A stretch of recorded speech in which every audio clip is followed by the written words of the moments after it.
a good friend naman to her friend. So, that's how I can relate to the role. And Luisa's situation, for her child, kasi may sakit, diba?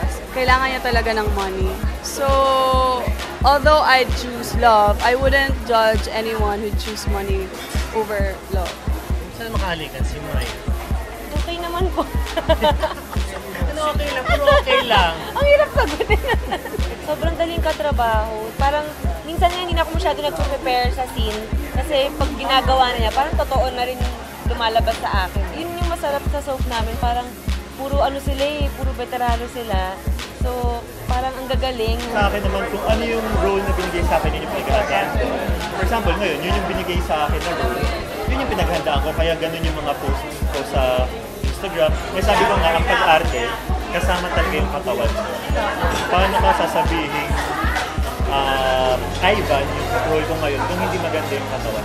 Nag-enjoy naman kami lahat, at lahat naman nakakuha kami ng pag-presenta at natuto naman kami. Next week na March 14, sana abangan ng ating mga kapos.